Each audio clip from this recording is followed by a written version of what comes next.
तहसील संदर्भात झाला होता।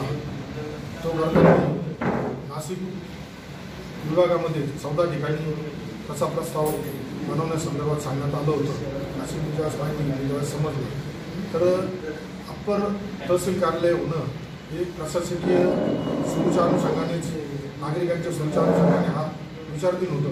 परंतु ज्या पद्धतीने संगमनेरमध्ये याच्यामध्ये संगमनेर तोडण्याचा प्रयत्न चालू आहे, तालुका तोडण्याचा प्रयत्न चालला आहे, जे काही या गोष्टीचं मला वाटत नाही तसा हे फक्त जो प्रस्ताव बनला त्या प्रस्ताव बनवताना निश्चितच आपणही भविष्यामध्ये हा प्रस्ताव होता, हा अंतिम नाही। त्यामुळं बनवताना मी आता कालच सकाळी बाहेर असल्यामुळे काल आपल्या संवादने आला महाराष्ट्राचे उपमुख्यमंत्री एकनाथ शिंदे साहेब असतील, महसूल मंत्री बावनकुळे साहेब असतील, पालकमंत्री विखे पाटील असतील, यांच्याशी संपर्क करून ही जी प्रोसेस आता जे सोशल मीडियावर पावडा उठवल्या गेल्या याबाबत चर्चा केली आहे। त्यांनासुद्धा सांगितलं आहे का माझ्या मतदारसंघातील जनतेला विश्वासात घेतल्याशिवाय हा विचार पुढं होऊ नये। त्यांनी मी मला सांगितलं आहे का अंतिम निर्णय हा तुम्हाला विचारल्याशिवाय होणार नाही आणि मी सुद्धा माझ्या मतदारसंघातील ज्या गावांना याच्यामध्ये या प्रस्तावामध्ये ज्या काही त्रुटी असतील या त्रुटी परिपूर्ण झाल्याशिवाय, जनतेचं समाधान झाल्याशिवाय, नागरिकांचं समाधान झाल्याशिवाय पूर्ण होणार नाही, पुढं जाणार नाही। पत्र व्हायरल झाल्यानंतर दुसऱ्याच दिवशी अनेक गावांनी या विरोधात ग्रामपंचायतीने ठराव केले आहे, याविषयी काय सांगितलं?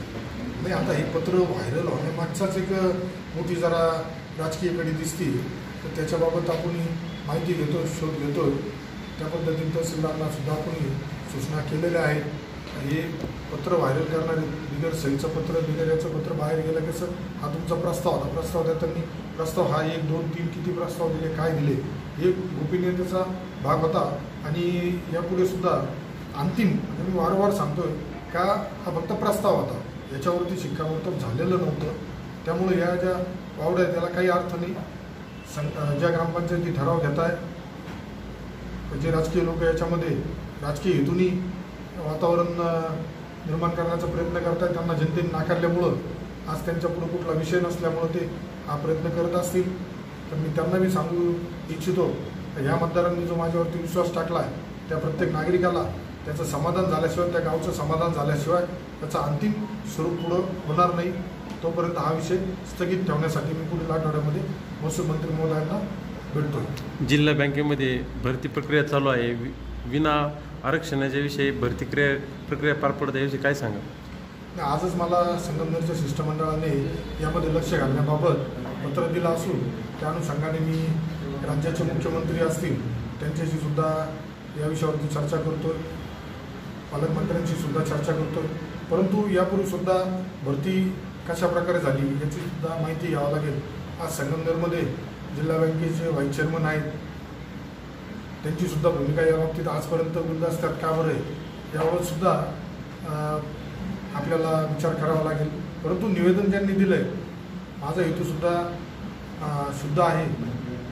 त्यांनी जे निवेदन दिले त्यामध्ये आरक्षण जागा काही अपेक्षित आहे त्या होणं गरजेचं होतं असं मला वाटतं।